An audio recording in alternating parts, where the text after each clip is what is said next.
Buenos días, mi nombre es Argenis Jalí y les voy a hablar sobre el impuesto sobre las grandes transacciones financieras. ¿Qué es el IGTF? Es un impuesto que afecta a las transacciones financieras o débitos realizados por los contribuyentes. Consiste en la aplicación de un tributo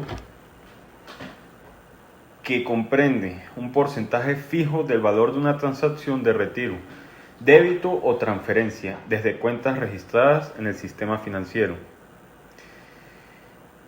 IGTF significa Impuesto de Grandes Transacciones Financieras.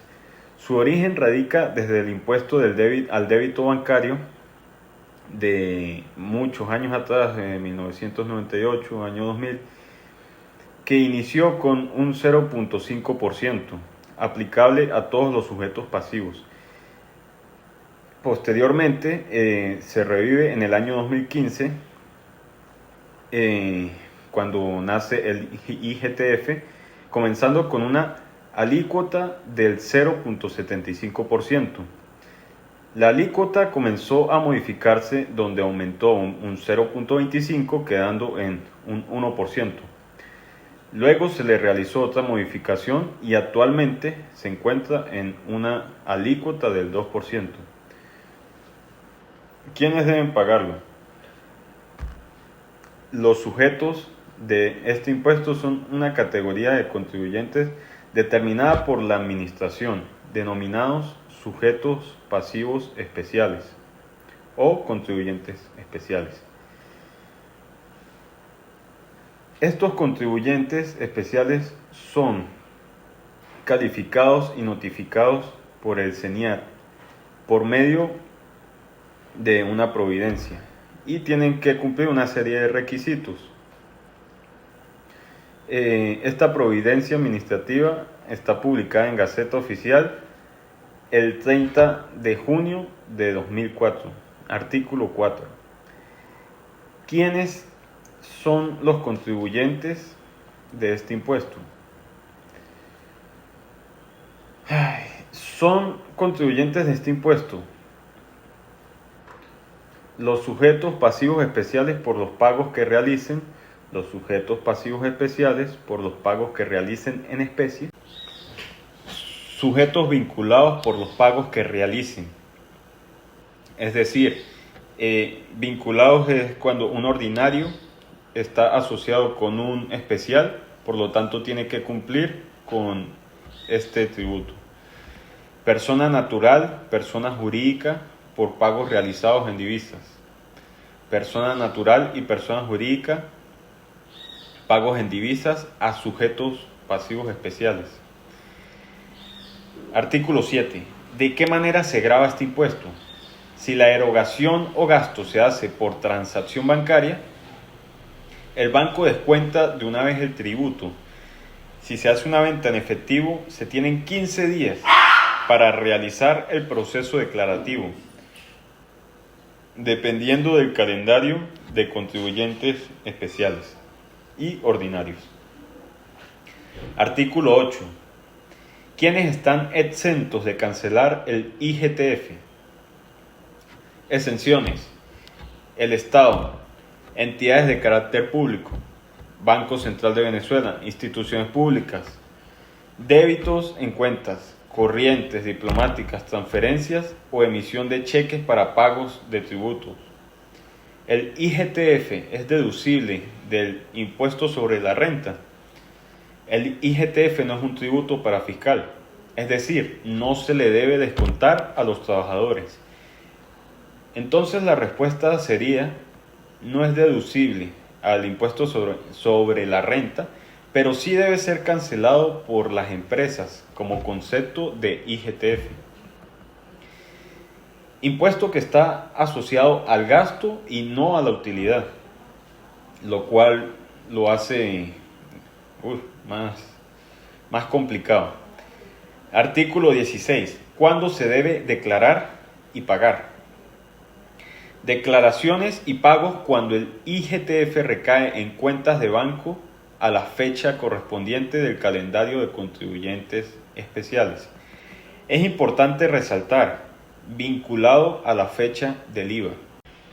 A partir del lunes 28 de marzo, los sujetos pasivos especiales tienen la responsabilidad de percibir, cobrar el impuesto a las grandes transacciones financieras, IGTF. Eso implica que cuando una persona natural o jurídica, no sujeto pasivo especial, efectúe una operación sujeta a dicho impuesto, debe pagar el 3% sobre el monto facturado, únicamente si el pago lo está haciendo en divisas distintas a las de curso legal en el país, o en criptomonedas o criptoactivos diferentes a los emitidos por la República Bolivariana de Venezuela. En la factura emitida se debe indicar el monto del impuesto a partir de dicha fecha. Quienes usen tarjetas o pago móvil en lugar de sus divisas estarán exentos del pago del IGTF. Débito a esta situación. Las máquinas fiscales deben ser ajustadas para reflejar en la factura la alícuota impositiva y el IGTF. Las facturas emitidas en formato libre, formas libres, deben reflejar la alícuota impositiva y el IGTF. Aquí traigo una serie de ejemplos. Una persona natural o jurídica que no es sujeto pasivo especial va a hacer compras en una empresa que es sujeto pasivo especial. Entonces, en el primer ejemplo se realiza el pago en divisas y se compra un producto que aplica para IVA. Entonces, el precio del producto es de 50 bolívares. Se le recarga el IVA, que es el 16%, y se le recarga el IGTF sobre la base imponible, que es 50 bolívares. Entonces, 50 por 16% es 8 bolívares.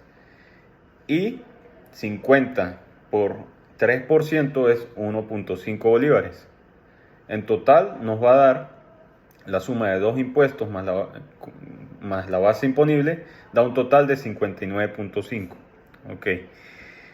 También está el caso cuando son productos exentos de IVA, como el café, el arroz.